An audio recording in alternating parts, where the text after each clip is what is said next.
So we're gonna get right into this video. We're just gonna be talking about them Airbnbs, all right? First off, I've never been into one, but I have looked at them. And I got the app and I was looking at the different prices and whatnot. And it depends on where you're at, how long you're gonna be there, if you get a discount, stuff like that. First off with these Airbnbs, okay? I've seen the different prices. They'll tell you, okay, X amount of price. And I think I will go look at the search that I was looking at. And I may put it up on the screen, probably in this zone up here, just so you guys get an idea of the different levels, prices, locations, stuff like that, okay? I know I was planning a trip for New York, so I'll probably just put it up over here somewhere, okay? But you look on there, you see that they'll have different prices. They'll show you pictures okay, this is how it looks. This is what you may get. So you got different Airbnbs where you'll have maybe they have a little tiny home or something, or maybe they do have an apartment or whatever the case may be, condo, house, and you're the only people that are going to be in there, okay? Maybe you're the only person that's in there, all right? So it may just be you, or maybe it may be something and I've seen this, where it's two flats, or I guess not flats, but you know what I mean. It'll be two flats, for example, and maybe you occupy this and whoever else occupies this, but they have a key to get in theirs, you have a key to get in yours, and you guys aren't sharing the same space, but you are technically in the same place, okay? Kind of apartment style, but not really, because how they do it, I've seen a lot of people who they renovate their homes and they make it like that, all right? So you have different layouts for things. You could have Airbnb where you are there with the person. Now you guys may share the bathroom, you may occasionally see them, so it's like that. They have different rules and whatnot where they'll be okay, maybe you can't have a guest, maybe there's no alcohol, maybe no loud music after whatever, right? So there's different little rules for different people and how things will look. They give you reviews, this, that, and third, okay? So we're gonna get into the Airbnbs in Atlanta, Georgia. And this is gonna be a tweet that, and I would just put it up over here somewhere, all right? And I'll probably leave it up for a little bit just so you guys can see, because I will be talking about it for the duration of the video. So it's this guy named Donovan Reynolds, and he put up a nice little tweet. I believe it said that he was a real estate agent, some other stuff up in Atlanta, right? So I'm just gonna read the tweet and what it says, and I'm gonna give my thoughts and opinion as we go, okay? So it says, I personally love the new rules ATL Atlanta put in place for Airbnbs in April. You can only have 2 Airbnbs, and one must be your primary residence. You need a permit, $150 each. You must inform your neighbors as it impacts them as well, and you must be a resident of Atlanta, okay?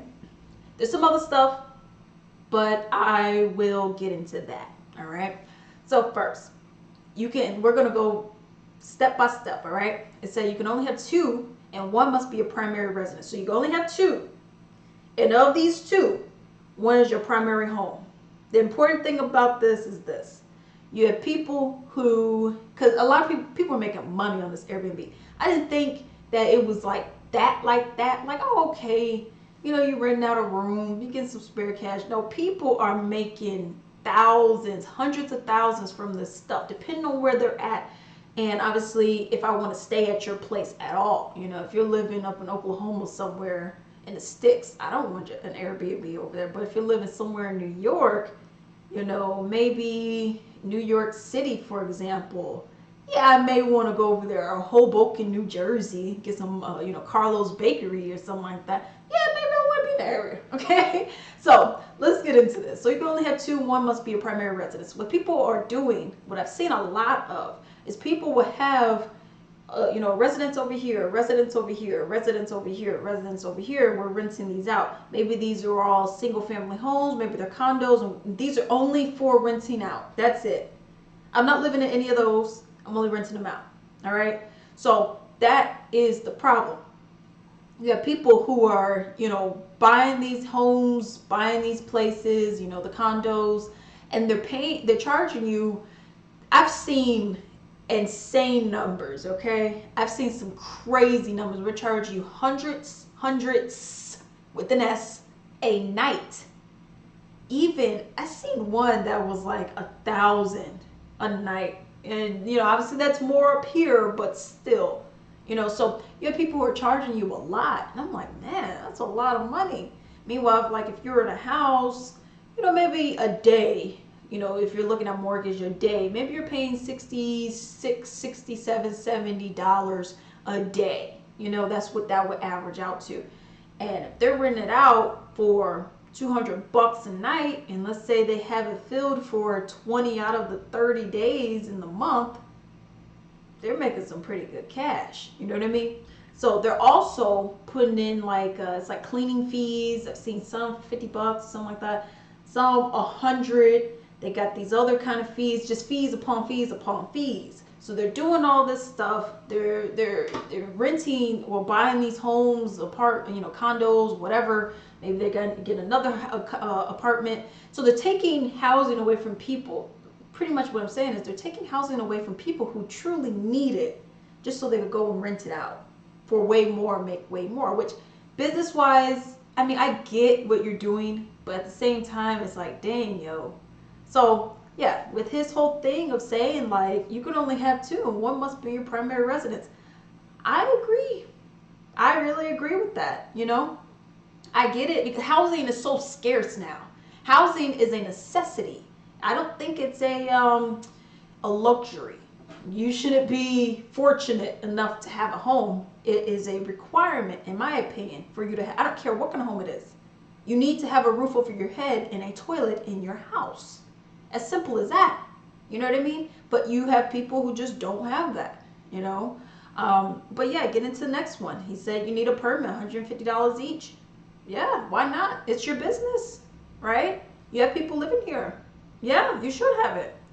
Now, this one, I'm kind of in the middle for it. That third point, as you can see, where it says you must inform your neighbors as it impacts them as well. I don't know. I don't know about that, because it's like if you're in a house, for example, I just feel like this. If you told them, hey, rules are no smoking in the house. I don't care if you drink, just don't be dirty with it. And keep the noise level to a minimum. I don't find that it's really necessary for you to do that. Now, when they say neighbors, are they referring to just people right next door? Because if you're inside, you'll be a roommate. So I don't really get what they mean by that. Because I don't get how that will really necessarily impact them. If you guys know, let me know in the comments down below. But I just don't really see how that would necessarily impact someone who's just living right next door to you. I don't see how that correlation works. But hey, if it does, and it does bother people when people have Airbnb hosts, guests here, then I see. But I just don't personally see how that will really affect you. But what it is. It is what it is. And then it says you must be a resident of Atlanta for this particular thing, right? Which I agree, because you have a lot of people who they will go and buy property. Let's say they're living in Florida, for example. They'll go and buy property in Illinois, New York, somewhere over there, maybe even Texas somewhere. Okay, I got 1, 2, 3. Okay, let me go get one in Atlanta. But you don't live here. That's the whole thing. One has to be your primary residence as well.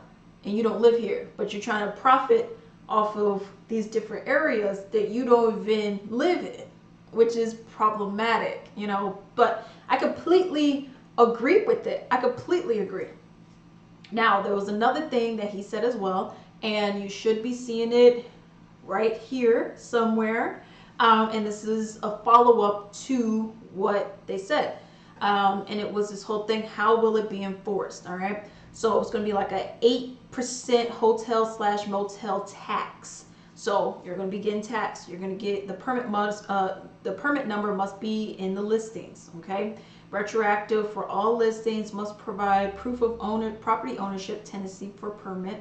If you give 3 violations, $500 each, your permit is revoked for a year. So I guess if you get a violation of it, they're going to revoke it for a year. And that I think is pretty. I think it's doable. I don't think anything about this besides the whole inform your neighbor. Like I said, I don't really get how that really is affecting you personally, because it's like, I you're not there. I mean, you're not in the crib with them. You know what I mean? If you were in the crib, then that's different. But you're not. So it's like, because you'll be a roommate, you wouldn't be a neighbor. So that's one thing I really don't get. Now, if you guys know anything about that, please let me know.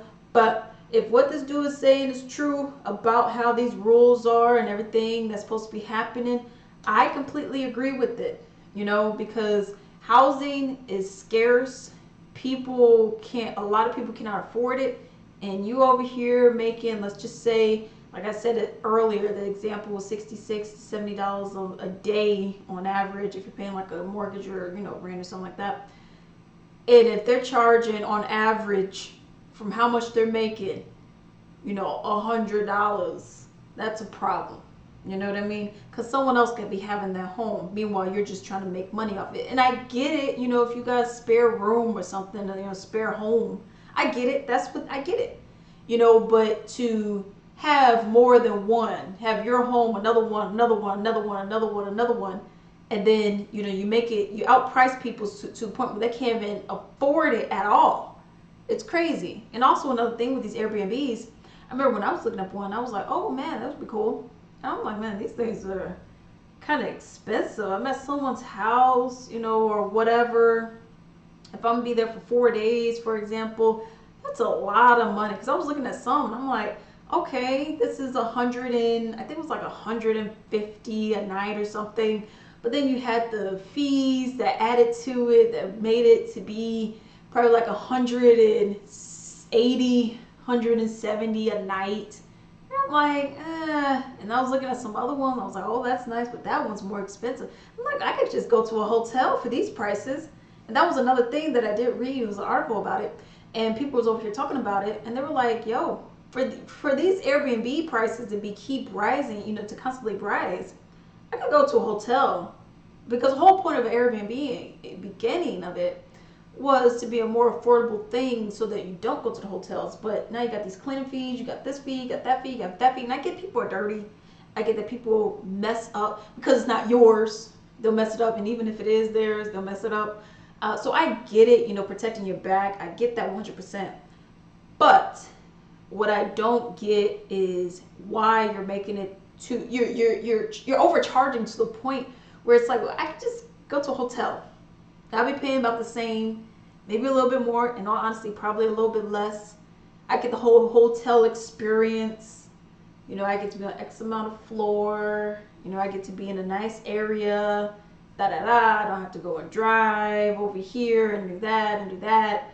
Why would I want to stay here? You know, so that's my whole thing about it. Let me know if you guys agree, if you think that maybe they should have some different rules, if you had any good experiences, bad experiences with the Airbnbs. You know, what have you had?